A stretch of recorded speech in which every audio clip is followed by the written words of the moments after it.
Hello everyone, this is Professor Sanan Sari and today we are going to discuss about the definitions of economics. In our previous lecture, we have already discussed about the meaning of an introduction part of economics. According to Cortelia's views of economics, we have already discussed all these things. Okay? So in this video, we are going to discuss about the definition of economics.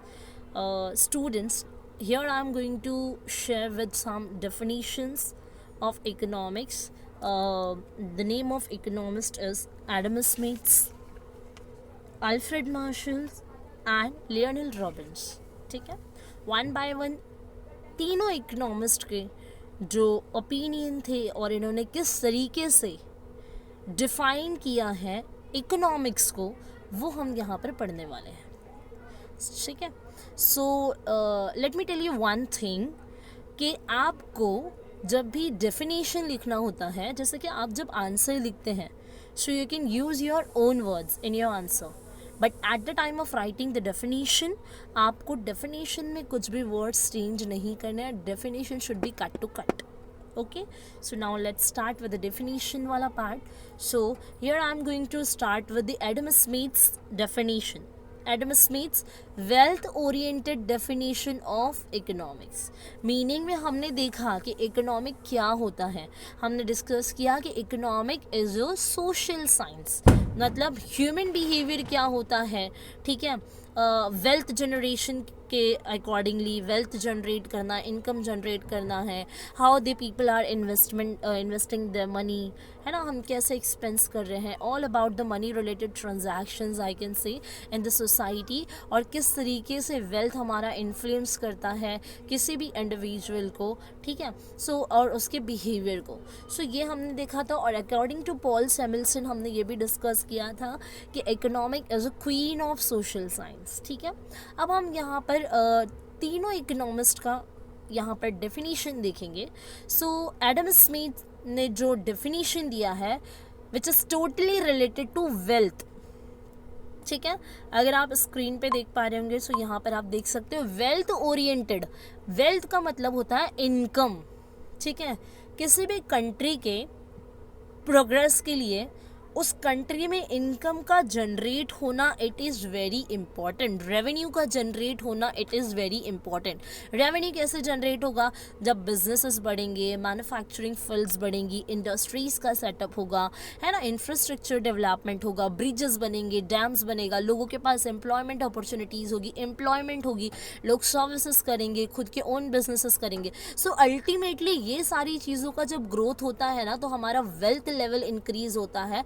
We can easily generate revenue और इससे हमारा income increase होता है. जब किसी individual person का या group of individual का इनकम बढ़ता है, सो ऑटोमेटिकली पूरे कंट्री का इनकम जनरेट होता है. ठीक है, सो यहाँ पर जो एडम स्मिथ ने जो डेफिनेशन दी है वो पूरी डेफिनेशन बेस करती है वेल्थ पे. ठीक है, wealth related to income revenue. Okay, so जो एडम स्मिथ है उनको फादर ऑफ इकोनॉमिक्स भी कहा जाता है. ठीक है, इनको क्या कहा जाता है? फादर ऑफ इकोनॉमिक्स भी कहा जाता है.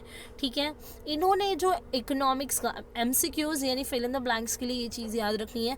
Adam Smith are also called as father of economics. ठीक है, अच्छा, अब इन्होंने जो डेफिनेशन दी है, डेफिनेशन काफ़ी सिंपल और बहुत ही छोटी है. Definition is a science of wealth. इन्होंने सिर्फ इतनी ही डेफिनेशन दी है कि economics as a science of wealth, मतलब it's all about the science. It means knowledge of wealth. Wealth मतलब income. The science, the economic is all about the income related knowledge and education. ठीक है, अच्छा, इन्होंने एक book लिखी थी इन 1776 में. ठीक है, 1776 में, और इनकी बुक का नाम है an inquiry into the nature and causes of wealth of nation. इन्होंने उस बुक में रिसर्च किया था, इंक्वायर किया था, नेचर एंड कॉजेज, रीज़न जाना था कि हम किस तरीके से वेल्थ ऑफ नेशन को इंक्रीज कर सकते हैं इन 1776. But the definition is very short. ये इनकी बुक का नाम है और बुक इन्होंने पब्लिश की थी 1776 में.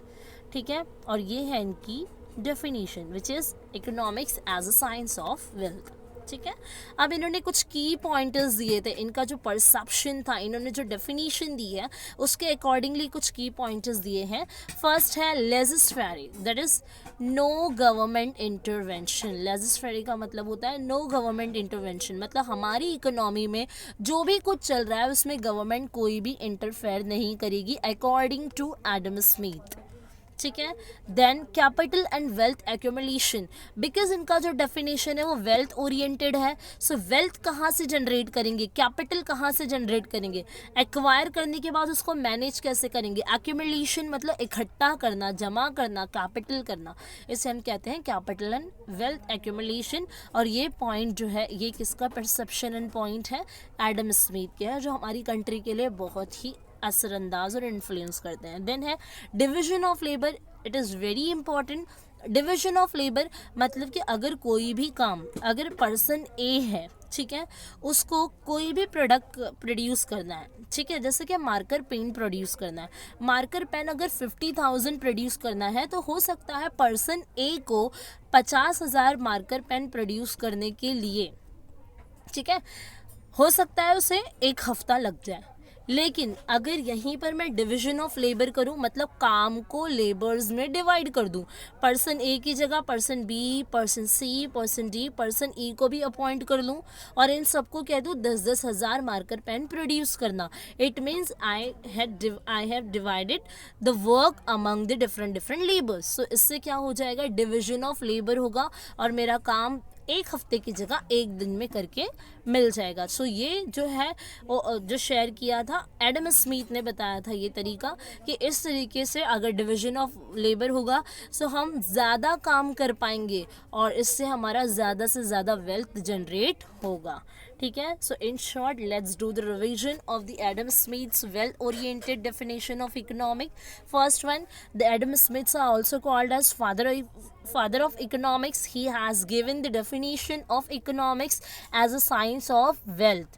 In the book of an inquiry into the nature and causes of wealth of nation in the year of 1776, and there are some key pointers. First is legislative, non-government intervention, capital and wealth accumulation, and division of labor.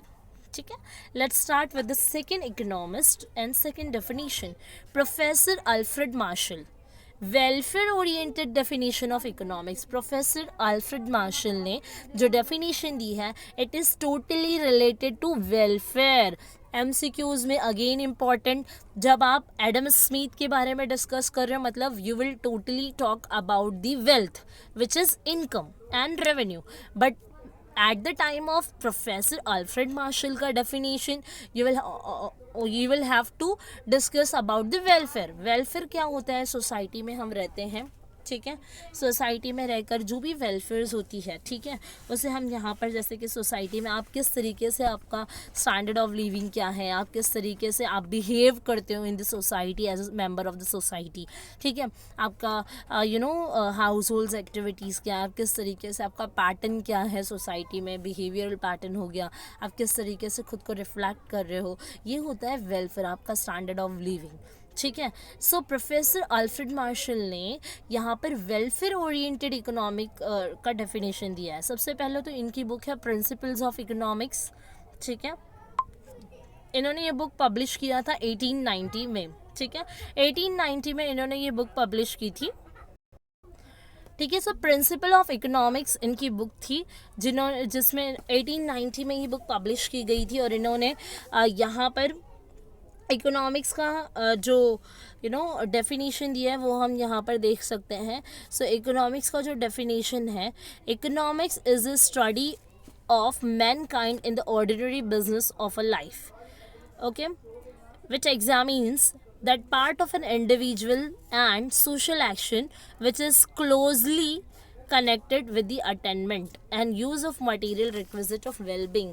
इसका मतलब होता है यहाँ पर society में यहाँ पर इन्होंने अल्फ्रेड मार्शल ने जो डेफिनेशन दी है उसके अकॉर्डिंगली क्या है कि जो इकोनॉमिक होता है, इकोनॉमिक का मतलब होता है स्टडी ऑफ मैनकाइंड, लोगों का जो बिहेवियर होता है in a society, individual person का जो एक्शन होता है, सोशल एक्शन, उसको स्टडी करना, ठीक है, which is closely connected with the attainment and use of material requisite of wellbeing. Material requisite का मतलब होता है आप आपके स्टैंडर्ड ऑफ लिविंग या सोसाइटी में क्या चीज़ें यूज़ कर रहे हो, जैसे कि आपके पास अच्छा बंगलो है, आपके पास कार है, ठीक है, आप हायर स्टैंडर्ड ऑफ लिविंग से बिलोंग करते हो, ठीक है। सो यहाँ पर ये सारी चीज़ें जो है, मटीरियल रिक्विजिट का मतलब होता है आप क्या चीज़ें यूज़ कर रहे हो सोसाइटी में खुद के लिए, ठीक है। सो इसे कहते हैं वेलफेयर ऑफ द सोसाइटी। मतलब ये सारी चीज़ें अगर डेवलप्ड होगी तो डेफिनेटली आप ज़्यादा अर्न करोगे, तभी इन चीज़ों को फुलफिल कर पाओगे। सो अल्टीमेटली यहाँ पर जो है वेल्थ पे कंसंट्रेट किया जा रहा है, लेकिन आपके अंदर भी ये डिज़ायर होना चाहिए कि आपका स्टैंडर्ड ऑफ लिविंग इम्प्रूव हो, आपका social behaviour and pattern increase हो, ठीक है। चलिए की पॉइंटर्स ऑफ अल्फ्रेड मार्शल देख लेते हैं। की पॉइंट्स में study of an ordinary man, यहाँ पर बोला गया कि ऑर्डिनरी मैन का जो बिहेवियर होता है ना उसको स्टडी करना, ठीक है। इकोनॉमिक उसे ही कहते हैं। देन है इकोनॉमिक इज बिहेवियरल साइंस, जहाँ पे वी कैन जज the behaviour of the social person और ordinary man. Study of material welfare, material welfare again जो रिक्विजिट्स मटेरियल्स होते हैं फॉर वेल बींग, जैसे कि स्टैंडर्ड ऑफ लिविंग के लिए कार हो गया, बंगलो हो गया, आप किस तरीके से सोशल पैटर्न है आपका, सोशल बिहेव कैसे करते हो, इससे क्या होगा आपका वेलफेयर लेवल इंक्रीज होता है। Then economic is not only simply a study of wealth, यहाँ पर अल्फ्रेड मार्शल ने कहा है कि it is not all about the study of wealth, it is also about the welfare. आपको सिर्फ इनकम एंड रेवेन्यू ही नहीं इंक्रीज करना है, इनकम एंड रेवेन्यू के साथ आपका स्टैंडर्ड ऑफ लिविंग, आपका सोशल बिहेवियर, सोशल पैटर्न और जो है मैनकाइंड का बिहेवियर होता है in a society as a society का मेंबर, वो भी इंक्रीज होना it is very important and it is all about the part of economics, ठीक है।